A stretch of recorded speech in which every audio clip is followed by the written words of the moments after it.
السلام عليكم ورحمه الله تعالى وبركاته. ان شاء الله اموركم تكون بخير وعلى خير، ويلقاكم هذا الفيديو في احسن الاحوال. كيف ما وعدتكم انني نقدم لكم فيديوهات فيهم الحلوه ديال لا كريم اللي كتجي اقتصاديه وسهله في التحضير ديالها، والاهم من هذا الشيء انها تكون ناجحه 100%. اليوم ان شاء الله جيتكم بجينواز، خصوصا الاخوات اللي ما كتصدقش لهم الجينواز. اليوم جيتكم بجينواز بدون فرن، نتمنى انكم تجربوها وكتجي حلوه اللي هي سهله في التحضير ديالها وفي نفس الوقت اقتصاديه. تقريبا تقامت عليا ب20 درهم فقط، فكنتمنى انكم تجربوها.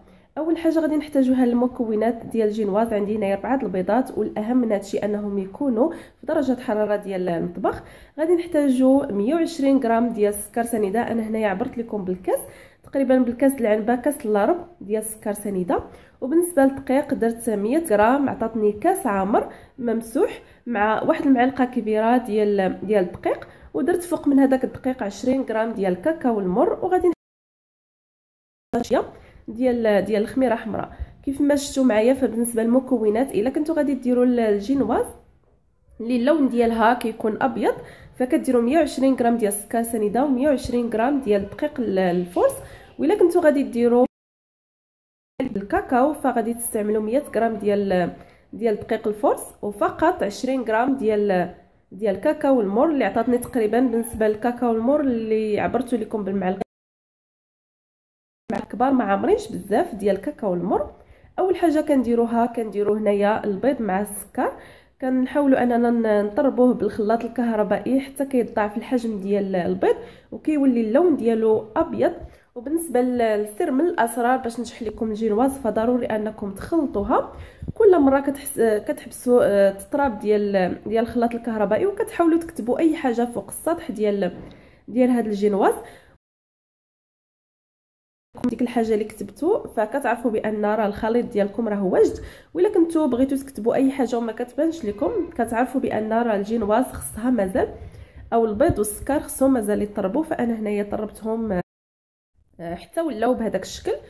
صافي غادي نضيف هنايا 120 غرام كيف ما ذكرت لكم ديال الدقيق الفورس اللي هو الدقيق الابيض، ولكن ما غاديش نضيفوه في خطره واحده، فغادي نضيفوه غير القليل فقط. غنضيفوه على تقريبا واحد 3 ديال الدفعات. فكيف ما كتشوفوا درت هنايا القليل وحاولت انني نغربلو بالغربال. فضروري انكم تغربلوا الدقيق ديالكم بزاف المرات، وملي تعاودوا ديروا على الجين مره اخرى. فكيف ما كتشوفوا بعد ما خلطت هاد المكونات مع بعضياتهم مع الدقيق، فحاولوا انكم بنفس العمليه كديروا من الاسفل للاعلى باش هكا كيبقى لكم هذاك الهواء اللي طربتوا من البيض والسكر، باش هكا ما يهبطش لكم البيض ديالكم، وتجيكم واحد الجينواز اللي كتجي اسفنجيه ناجحه 100%. صافي مباشره بعد ما خلطت الدقيق اللي بقى ليا، فضفت هنا واحد نص ساشيه ديال الخميره حمراء، تقريبا واحد نص معلقه صغيره ديال بيكين باودر. صافي وغادي نغربلو حتى هو، وغادي ندير بنفس الطريقه من الاسفل للاعلى. وكيف ما كتشوفوا فبالنسبه للخليط فمازال الهواء كاين فيه، نديرو من الاسفل للاعلى بهذه الطريقه حتى كيبان لكم الدقيق والكاكاو ما بقاش كيبان لكم مجموع في شي بلاصه. فضروري انكم تخلطوه مزيان حتى كتحصلوا على الجينواز ديالكم او الكيك ديال الجينواز بهذه الطريقه كيف ما كتشوفوا. فنتمنى انكم تجربوها لانها ناجحه 100%. فبصراحه هاد الجينواز اللي كندير شاركتها معكم في القناه، فان شاء الله ملي نبغي نصوب ثاني طورطه اخرى فغادي نشاركها معكم ان شاء الله، حتى هي كتجي ناجحه 100%. وخصوصا كاينين بزاف البنات اللي ما كتنجحش ليهم الجينواز، اللي جربوا الطريقه ديال الجينواز بجوج ونجحات معهم، فكنتمنى انكم حتى نتوما تجربوا. فكيف ما شفتوا فانا هنايا خديت 4 الزلايف ودرت فيهم كميه متساويه لانني غندير 4 ديال لي جينواز. فغادي نوريكم جوج ديال الطرق باش طيبوا. فكتاخذوا هنايا المقله، الا كانت عندكم المقله كتلصق فحاولوا انكم ديروا ليها ورق الزبده من الاسفل كيف ما غنوريكم دابا. اما بالنسبه لي انا فالمقله ما كتلصقش ليا، فغادي نطيب لكم فقط هذه الاولى بورق الزبده، وغادي تشوفوا معايا الطريقه مره اخرى بدون ورق زبده. كتوضعوا الكميه اللي درتو في الزلافه الاولى. فهنايا سخنات المقله مزيان وحاولت نقص عليها النار مزيان، وحاولوا انكم ملي ديروا الخليط انكم تضربوا شي شويه هذيك المقله باش هكا كتجيكم الجينواز ديالكم مقاده. وكيف ما كتشوفوا النار كتكون مهيله بزاف. فبالنسبه لهاد الجينواز فهي كطيب بسرعه في المقله. فغادي نحاول نغطيها كيف ما كتشوفوا، غادي نخليها حتى كتبان ليا كتشوف من الفوق. فحاولوا ما تخليوهاش بزاف باش ما تحرقش لكم. كيف ما كتعرفوا بالنسبه للجينواز اللي كتكون فيها الكاكاو فكتحرق لينا بسرعه. فحاولوا انكم غير تشوفوا هذاك الفوق نشف. كيف ما شفتوا انا هنايا جربت لقيت مازال خصها واحد شويه. فغادي نزيد نغطيها وغادي نخليها حتى نحس بها نشفات كيف ما كتشوفوا. وغادي ندوز مباشره نقلبها باش طيب من الجهه الاخرى.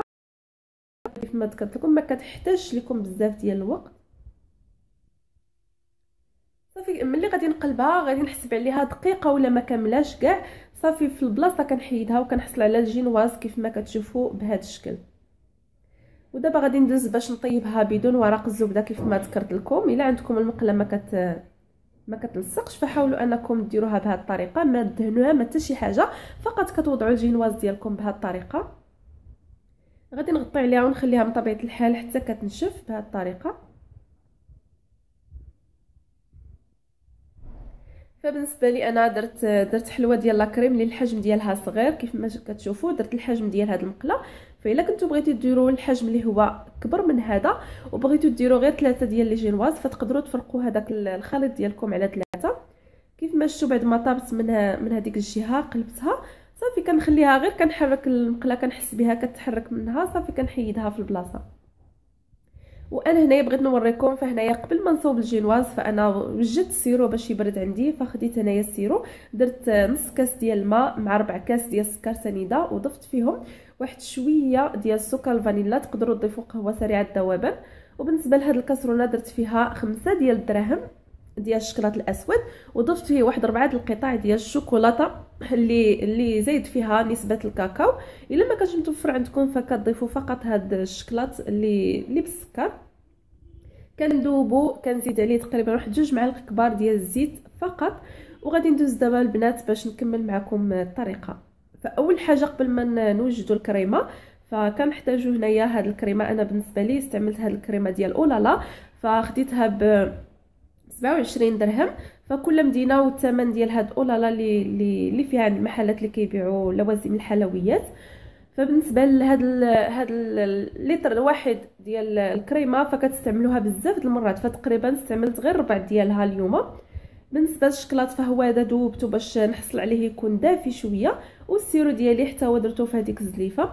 واول حاجه النصيحه اللي غادي نعطيكم قبل ما تخلطوا الكريمه ديالكم او تطربوها فضروري ديروا هاد الزلافه وهادوك الحديدات ديال الخلاط الكهربائي ديروهم في المجمد تقريبا واحد نص ساعه او لا ساعه تقريبا. ملي تبداو طيبوا الجينواز ديالكم ديروهم في المجمد باش هكا كطلع لكم الكريمه بسرعه. صافي هنايا بالنسبه لهاد الكريمه ففيها السكر ما غاديش نضيف السكر. الا استعملتوا شي كريمه ديال كريمه سائله اللي ما فيهاش السكر فكتضيفوا واحد 2 ديال المعالق او 3 حسب الذوق. صافي بعد ما خلطتها مازال ما ولاتش عندي الكريمه قاصحه غادي نمشي نضيف ليها الشكلاط اللي ولا عندي دافي. فغادي نحاول انني نخلط فهي كتطلع بسرعه. فاللي ما عندوش الخلاط الكهربائي تقدروا انكم تخلطوها فقط بالخلاط اليدوي فهي كتطلع بسرعه ما تحتاجوش انكم تستعملوا الخلاط الكهربائي. كنحصل على الكريمه بهذا الشكل. وبالنسبه لهاد الزلافه فانا غادي نضيف فيها تقريبا واحد 4 كاس او نص كاس ديال العنبه ديال الكريمه. وغادي نضيف فيه بالنسبه للنكهه ما عنديش هنايا الفانيلا السائله فغادي نضيف هنايا فقط هاد النكهه ديال الكوك او جوز الهند. وغادي نخلط. فبالنسبه لهاد الكريمه البيضاء فغادي غير نزين بها الطورطه ديالي من الفوق.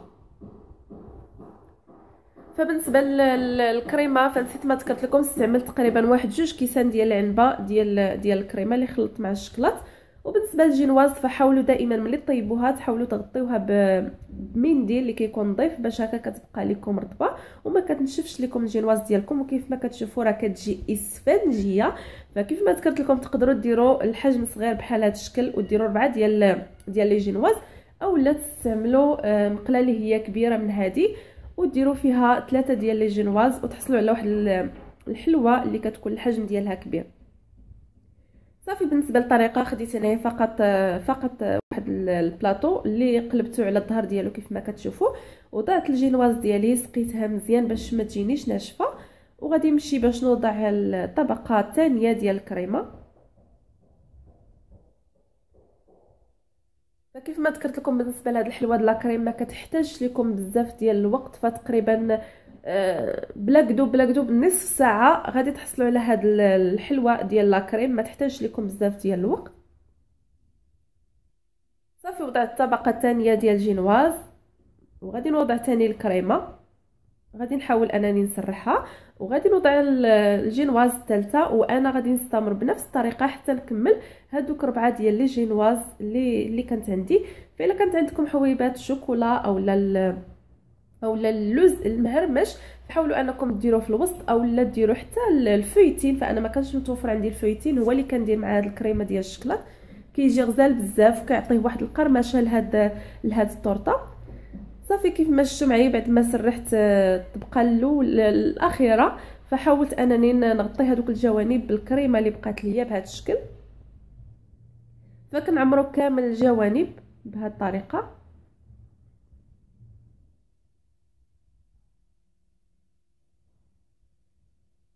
صافي وغادي ناخذ فقط، كتاخذوا اي حاجه باش تسرحوا كيف ما كتشوفوا، باش تسرحوا الكريمه ديالكم وتجيكم قاده مزيان في الوجه ديال الطورطه. فغادي نستمر بحال هكا حتى نعمر كاع البلايص اللي كيبانوا ليا خاويين، وبعد ما ساليت فغادي نحاول نهز الطبق ديال التقديم اللي درت فيه شويه ديال الكريمه باش نوضع فيه هاد الطورطه. صافي هزيتها بسهوله كيف ما كتشوفوا ووضعتها في الطبق ديال التقديم بهذا الشكل.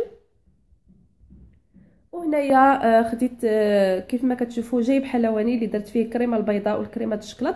فبالنسبه لهاد جايب حلواني انا اللي صوبته في الدار، فخديت فقط البلاستيك وصوبت به جوج ديال لي بوش، فاللي بغى يعرف الطريقه باش صوبتهم فان شاء الله غادي نديرها لكم في شي فيديو. مباشره خديتهم بجوج ووضعتهم في جايب حلواني، وغادي نستعمل انا هذا الراس اللي كيف ما كتشوفوا هذوك السنينات اللي فيه واسعين باش كيعطيني شكل ديال الورده في الفوق ديال هاد الطورطه. صافي وكندير وريضات في الجوانب بهذا الشكل.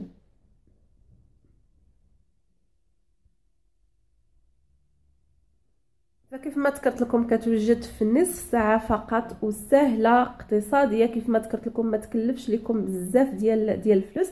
فتقريبا كيف ما ذكرت لكم ملي جيت نحسب لقيت تقريبا 20 درهم باش غادي تقام عليكم هاد الطورطه، وباش زوينه فما كتخليوهاش ليله كامله باش تبرد في الثلاجه.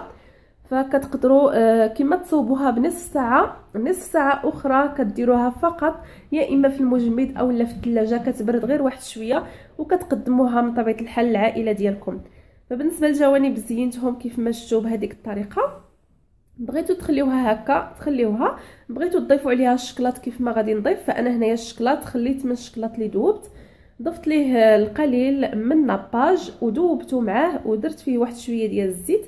صافي وغادي نحاول ندير في الوسط بهذا الشكل.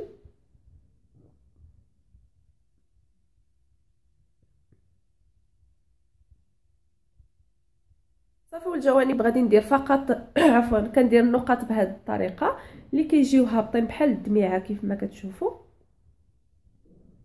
صافي غادي نستمر بحال هكا حتى ندير كاع الجوانب بهذه الطريقه.